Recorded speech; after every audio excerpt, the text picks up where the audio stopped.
আমি তো বাসায় থাকি, আমি টের পাই। সে যতই ভান করুক সে ভুলে গেছে, আসলে কিন্তু সে ভুলতে পারেনি। এত সহজে অবশ্য ভুলে যাওয়ার কথা না, ভুলা সম্ভব না। বুঝতে তো পারছি, কিন্তু ভাইয়া, আপনি আপুর সাথে কথা বলেন প্লিজ, একটু তাকে বোঝান।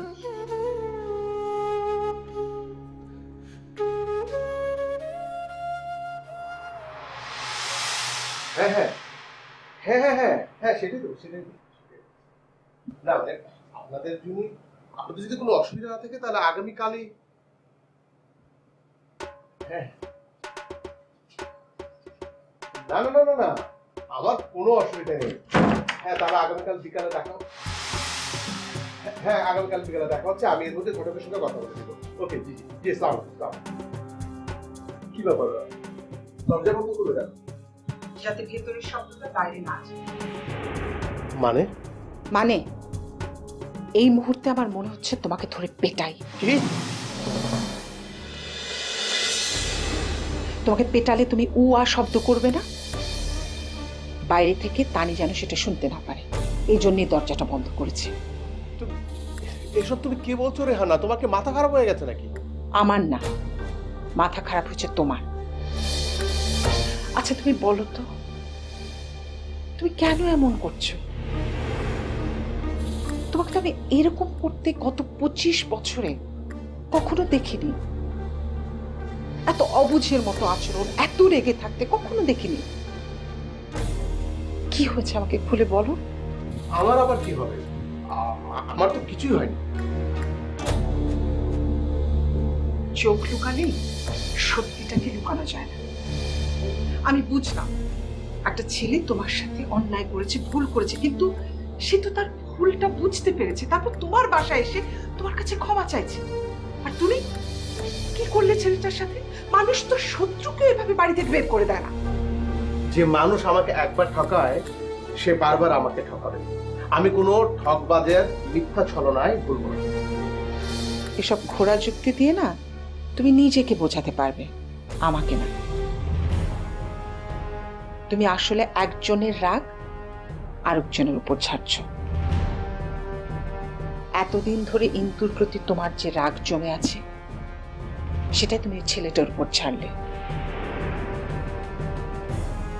কিন্তু এই শাসনটাই তুমি যদি ইন্দুকে সময় মতো করতে, তাহলে আজকে আর এই দিনটা আসতো না। ইন্দু তোমাকে দিনের পর দিন নাম ধরে ডাকছে, তোমার আনা গিফট ছুঁড়ে ফেলে দিচ্ছে, একসাথে টেবিলে বসে খেতে চাইছে না, এগুলো সব মানতে রাজি তুমি। কিন্তু ওই ছেলেটা নিজের ভুল স্বীকার করে তোমার বাড়িতে এসে ক্ষমা চাইছে, আর তুমি ভাবছো ঠকবাজ।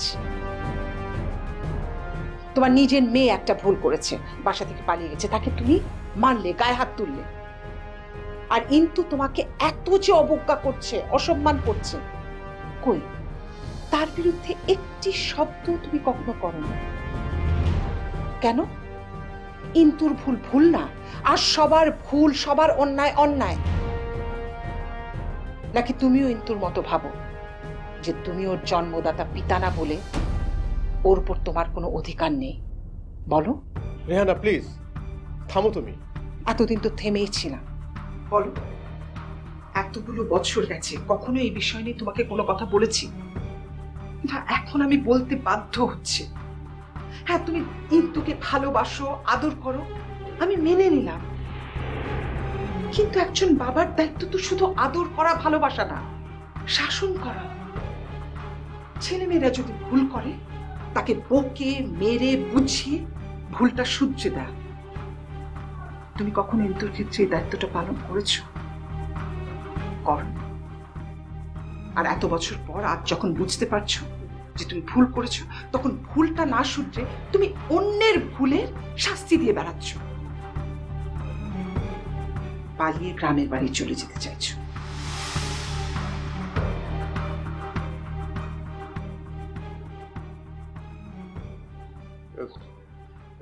তানিকে গিয়ে বলো যে আগামীকাল পাত্রপক্ষকে দেখতে আসবে।